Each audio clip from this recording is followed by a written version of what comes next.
इस वीडियो में बात होगी एक मोस्ट कॉमन इशू के बारे में जो रूटीन में हर एज ग्रुप के लोगों को टारगेट कर। वो मसला है पेरी ऑर्बिटल डार्क सर्कल्स का। आंखों के गिर्द जो स्याह रंग के दायरे बन जाते हैं, डार्क सर्कल्स जिनको कहते हैं। तो आखिर उसकी क्या वजह है?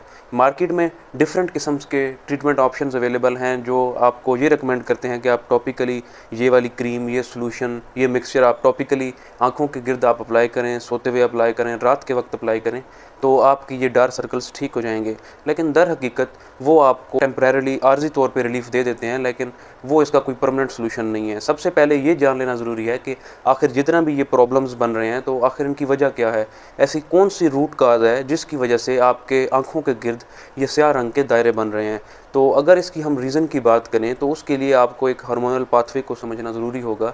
आप सब जानते हैं कि हमारे ब्रेन में एक ग्लैंड जिसको हम पिट्यूटरी ग्लैंड कहते हैं, एक ऐसा कंट्रोल सेंटर है जिससे सारे हार्मोन्स को रेगुलेट किया जा रहा होता है। किडनीज़ के ऊपर, दोनों किडनीज़ के ऊपर ग्लैंड सिचुएटेड हैं जिनको हम एड्रिनल ग्लैंड कहते हैं। अब एड्रिनल ग्लैंड को सिग्नल आता है पिट्यूटरी से ACTH हार्मोन का। अब ACTH सिक्रीट करवाता है कार्टिसोल, ग्लूकोकॉर्टिकॉइड हार्मोन सिक्रीट होते हैं एड्रिनल ग्लैंड से। कार्टिसोल का काम ये है कि ये एक स्ट्रेस हार्मोन है। बॉडी को किसी किस्म की कोई स्ट्रेस फील होगी, आप किसी इन्फेक्शन का शिकार हैं या कोई भी अनहेल्दी इवेंट आपकी बॉडी के साथ हुआ, आप किसी परेशानी का शिकार हैं या कोई प्रॉब्लम आपके साथ पेश आई है, तो उस कंडीशन में उस प्रॉब्लम के साथ टैकल करने में जो हार्मोन आपको हेल्प कर रहा होता है वो ये कार्टिसोल है। जो इसकी एक मोस्ट कॉमन एग्जांपल है, अगर हम एग्जांपल की बात करें जिसमें ये हार्मोन ज़्यादा सिक्रीट हो रहा होता है, तो वो है फाइट एंड फ्लाइट रिस्पॉन्स। इस कंडीशन में इस हार्मोन की सिक्रीशन कई गुना बढ़ जाती है।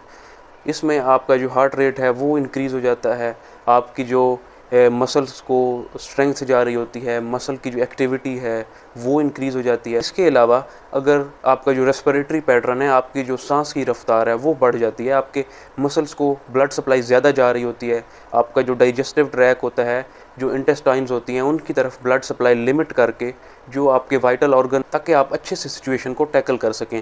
लेकिन जब ज़रूरत से ज़्यादा इस तरह की कंडीशंस आपकी ज़्यादा रहती हैं, स्ट्रेसफुल इवेंट आपकी बॉडी के साथ ज़्यादा हो रहे होते हैं, तो जिस्म के जो सेल्स होते हैं वो insensitive to cortisol, glucocorticoid hormones हो जाते हैं। कॉर्टिसोल रेजिस्टेंस का सामना करना पड़ता है।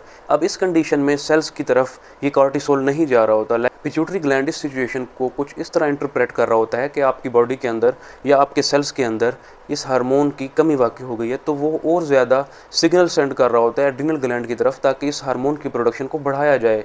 तो इसकी वजह से आपकी बॉडी के अंदर कई गुना इस हार्मोन का इजाफा हो जाता है, लेकिन सेल्स की तरफ ये नहीं जा पा रहा होता। तो इस कंडीशन में कुछ और हार्मोन्स के जो स्टिमुलेटिंग फैक्टर्स हैं वो जन्म ले लेते हैं।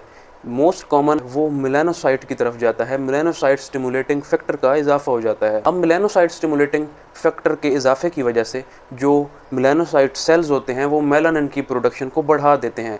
अब इसकी वजह से आपकी आंखों के गिर्द ये स्याह कलर के जो सर्कल होते हैं, जो स्याह रंग के दायरे होते हैं, डार्क सर्कल्स, उनकी प्रोडक्शन देखने को मिलती है, उनकी प्रोडक्शन ज़्यादा हो जाती है। कंडीशन के साथ जो और प्रॉब्लम्स आपको देखने को मिल सकते हैं वो ये हैं कि आप फाइट एंड फ्लाइट रिस्पॉन्स को अच्छे से टैकल नहीं कर पाएंगे। सडन इवेंट आपकी बॉडी के साथ हो, आप कोई इन्फेक्शन का शिकार हो गए हैं, तो आपका जिस्म, आपका इम्यून सिस्टम सही से काम नहीं कर पाएगा। इन सिचुएशंस को टैकल करने का, इन प्रॉब्लम्स को रिजॉल्व करने का एक ही हल है कि आप ज़्यादा एक्सरसाइज करें, आप ज़्यादा एरोबिक एक्सरसाइज करें, आप फिज़िकल एक्टिविटी करें, आप ज़्यादा वॉक करें, ताकि ये जो आपकी जिस्म के अंदर बढ़ा हुआ कार्टिसोल लेवल था जिसकी वजह से जो सेल्स थे वो इनसेंसिटिव हो गए थे, आप ग्लूकोकॉर्टिकॉइड रेजिस्टेंस का सामना करना पड़ रहा था, तो आपका जो जिस्म है वो इन चीज़ों से इम्प्रूव हो सके, आपकी बॉडी के अंदर पॉजिटिव चेंजेस आ सके। बात करें कुछ और ऐसी तब्दीलियों का जिनकी वजह से इन प्रॉब्लम से आप निकल सकते हैं, तो वो है आप अपना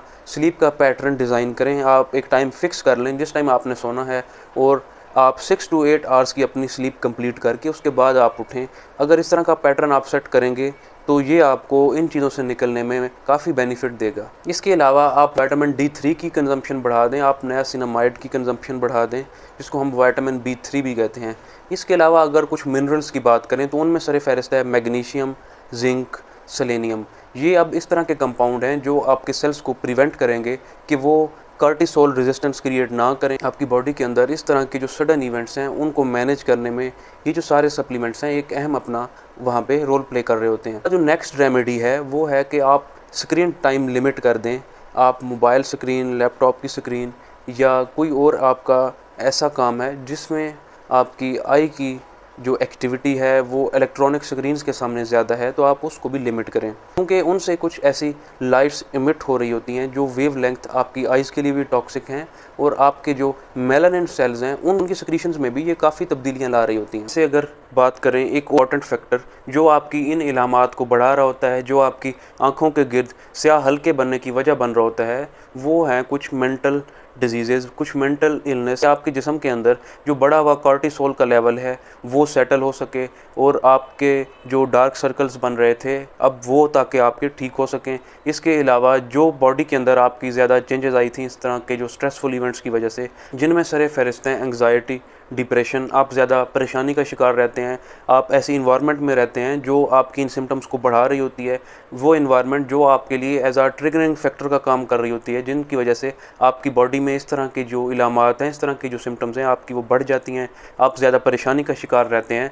तो आप इन चीज़ों से निकलने के लिए आपके लिए बेहद ज़रूरी है कि उन सिचुएशन से आप अवॉइड करें। जो नेक्स्ट रेमेडी है वो आपको डार्क सर्कल से बचाने के लिए वो है कि आप रिड्यूस करें इंसुलिन सर्ज को। आप ऐसी डाइट कंज्यूम करें जो आपका बॉडी में ग्लाइसेमिक इंडेक्स रेज ना करे, आपका जो ग्लूकोज लेवल है वो रेज ना हो। जब ग्लूकोज लेवल रेज नहीं होगा तो आपकी बॉडी के अंदर इंसुलिन भी ज़्यादा सिक्रीट आउट नहीं होगी। सम टाइम जब आपके जिस्म के अंदर ग्लूकोज ज़्यादा देर तक बढ़ा रहेगा तो सेल्स इंसुलिन से भी इनसेंसिटिव होने लग जाएंगी, बॉडी को इंसुलिन रेजिस्टेंस का सामना करना पड़ सकता है। तो इस कंडीशन में भी जो एक्स्ट्रा पिगमेंटेशन है पेशेंट को वो देखने को मिलती है। आपने नोट किया होगा पेशेंट की जो नेक है उसके गिर्द जो पिगमेंटेशन के पैचेस हैं वो ज़्यादा होते हैं, आर्म पिट में पिगमेंटेशन के पैचेस ज़्यादा होते हैं जिनको अकैंथियोसिस नाइग्रिकेंस कहा जाता है। तो आप इन प्रॉब्लम से बचने के लिए आपको ज़रूरी है कि जो पैटर्न्स बताए गए हैं आप उनके साथ स्टक हों और उन पैटर्न्स को आप फॉलो करें, तो ही आप डार्क सर्कल्स के प्रॉब्लम से बच सकते हैं। वरना टॉपिकली जितने भी मेथड्स बताए जाते हैं वो एज सच फ़ायदा नहीं देते। परमानेंट सोल्यूशन यही है जो आपको इस वीडियो में बताया गया है।